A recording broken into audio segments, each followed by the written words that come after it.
사랑하는 기쁨의 교회 성도 여러분, 안녕하세요. 오늘은 다 같이 시편 110편의 말씀을 함께 묵상하겠습니다. 여호와께서 내 주에게 말씀하시기를 내가 너의 원수들로부터 내 발판이 되게 하기까지 너는 내 오른쪽에 앉아 있으라 하셨도다. 여호와께서 시온에서부터 주의 권능의 규를 내보내시리니 주의 원수들 중에서 다스리소서.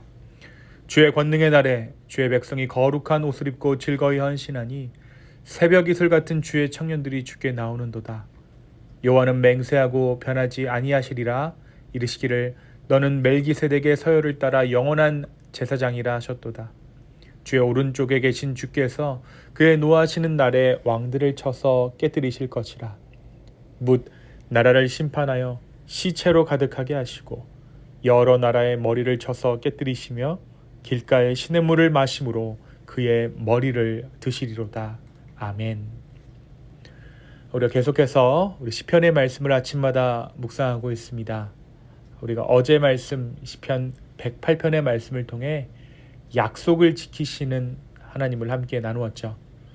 다윗은 위기 때에도 하나님을 찬양할 결심을 하면서 내가 새벽을 깨워 주님의 인자하심과 진실하심을 노래하겠습니다라고 고백했습니다.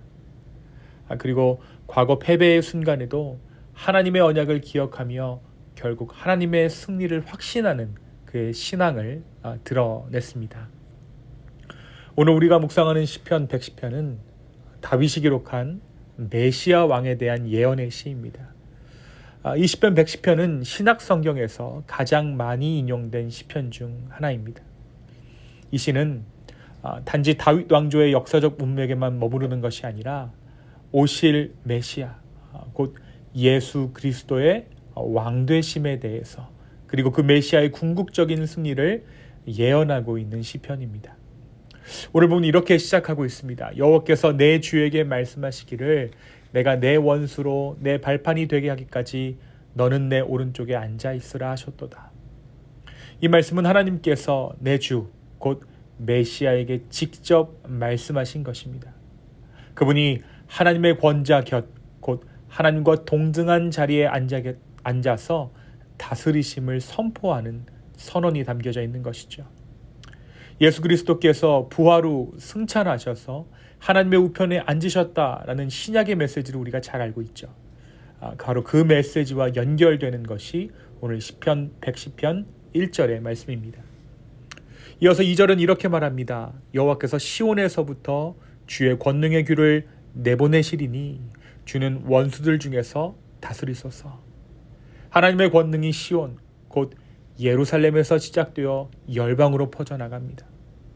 그러니까 메시아는 한 민족의 왕에 그치는 것이 아니라 모든 민족과 백성을 다스리는 왕이시다, 보편적인 왕이시다라는 것을 오늘 다윗이 선언하고 있는 것입니다. 특별히 3절은 우리가 찬양의 가사로도 잘 알고 있는 말씀이죠. 주의 권능의 날에 주의 백성이 거룩한 옷을 입고 즐거이 헌신하니 새벽 이슬 같은 주의 청년들이 주께 나온도다. 주의 날, 곧 하나님의 정하신 때가 오면 하나님의 백성들은 자발적으로 헌신하며 주께 나옵니다. 여기서 새벽 이슬 같은 청년들이란 순결하고 신선한 마음으로 하나님께 헌신하는 이들을 가리키고 있습니다.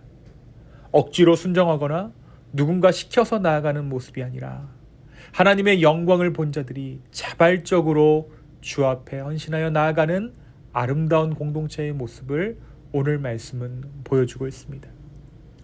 특별히 오늘 말씀 4절은 가장 중요한 구절이라고 할 수 있죠. 바로 멜기세덱의 반차를 좇아 영원한 제사장이 되신 예수님을 오늘 이 말씀 4절이 이야기합니다. 레위 계통이 아닌 멜기세덱이라는 새로운 인물, 신비로운 인물의 반열을 따라 영원한 제사장으로 부르셨다는 이 구절은 히브리서에서 집중적으로 인용됩니다. 레위가 아닌 멜기세덱이라는 것은 우리에게 율법이 아닌 은혜를 의미합니다. 구원의 패러다임이 완전히 바뀌었다라는 것을 이 시편이 먼저, 신약의 시대보다 먼저 예표하고 있는 것입니다.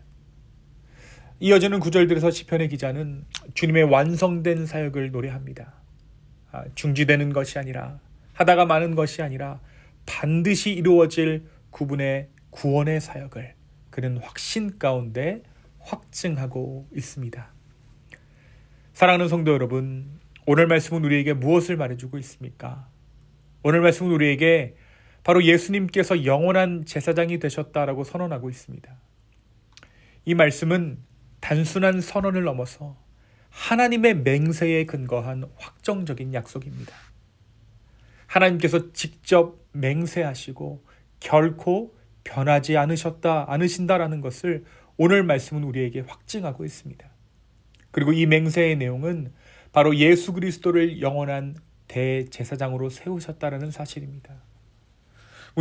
무엇보다 이 대제사장직은 레위 계통의 제사장직과는 다른 멜기세덱의 계보에 속한 것입니다. 히브리서 기자는 이 말씀을 깊이 인용하면서 예수님의 제사장직이 레위의 한계를 넘어서는 새로운 차원의 제사장직임을 강조합니다. 그러니까 예수님은 율법에 따라 일시적으로 임명된 제사장이 아니라 멜기세덱이라는 신비로운 인물의 반열을 따라 세워진 영원한 대제사장이라는 것입니다. 이것이 중요한 이유가 무엇입니까? 우리를 위한 예수님의 중보가 일시적인 것이 아니라 영원하고 완전한 희생을 근거로 한다라는 것이에요. 우리는 매번 다른 제사장에게 나아가야 하는 것이 아니라 단 한 분 예수 그리스도 안에서 언제나 담대히 하나님 앞에 나아갈 수 있게 된 것입니다. 사랑하는 여러분, 우리는 더 이상 죄책감에 사로잡혀 숨어 있을 필요가 없습니다. 우리의 중보자 되시는 예수님께서는 지금도 하나님의 우편에서 우리를 위하여 중보하고 계시며 그분은 결코 변하지 않는 언약의 제사장으로 우리와 함께 하십니다. 오늘 우리의 대제사장 되신 그분을 의지하며 이 하루를 살아내는 저와 여러분 되기를 예수님의 이름으로 축원합니다. 두 번째로 오늘 말씀 우리에게 소망을 가지고 기다리라 라고 권면합니다. 이 시편 110편은 단지 과거의 고백이 아니라 앞으로 반드시 이루어질 하나님의 약속에 대한 예언을 담고 있습니다. 그 약속은 바로 메시아의 완전한 통치와 구원의 완성이죠. 그리고 우리는 그날을 소망 중에 기다리는 사람들입니다. 그런데 여러분, 이 기다림에는 여러 가지 방식이 있습니다. 기대와 설렘으로, 능동적으로 내일인 것처럼 기다리는 사람이 있는가 하면 수동적이고 안일하게 무관심으로 기다리는 사람도 있습니다. 사랑하는 성도 여러분, 우리가 살아가는 이 하루하루의 삶은 하나님의 나라가 임하기를 기다리는 여정입니다. 그 기다림 가운데 우리는 포기하지 말고 주저하지 말고 주님의 때를 신뢰하며 소망을 품고 살아가야 하는 것이죠. 너는 내 오른쪽에 앉아 있으라 라는 오늘 말씀 1절의 말씀은 하나님의 정하신 때까지, 그분의 때가 올 때까지 신실하게 자리를 지키며 기다리라는 명령이기도 합니다. 오늘 하루 우리가 경험하는 고난이나 억울함, 때로는 침묵 같아 보이는 하나님의 역사 앞에서도 하나님은 일하고 계십니다. 그분의 때에 우리는 온전한 회복과 승리를 경험하게 될 것입니다. 기다림은 결코 낭비가 아닙니다.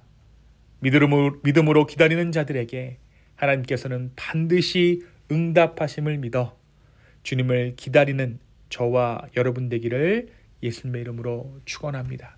이 시간 함께 기도하시겠습니다. 주님, 다시 한번 우리의 삶과 우리의 마음을 드립니다. 이 하루 주님을 기다리는 삶임을 우리가 깨달아 알 때 주님, 안일함으로 수동적으로 기다리는 것이 아니라 반드시 오실 그 예수님을 소망함으로 기다리는 이 하루 되게 하여 주십시오. 우리의 영원한 대제사장 되신 예수님, 우리가 주님의 은혜를 말미암아 다시 한번 하나님 아버지 옆에 나아갑니다. 성령이여 우리 가운데 함께하여 주시옵소서. 감사합니다. 이 모든 말씀 예수님의 이름으로 기도하였습니다. 아멘.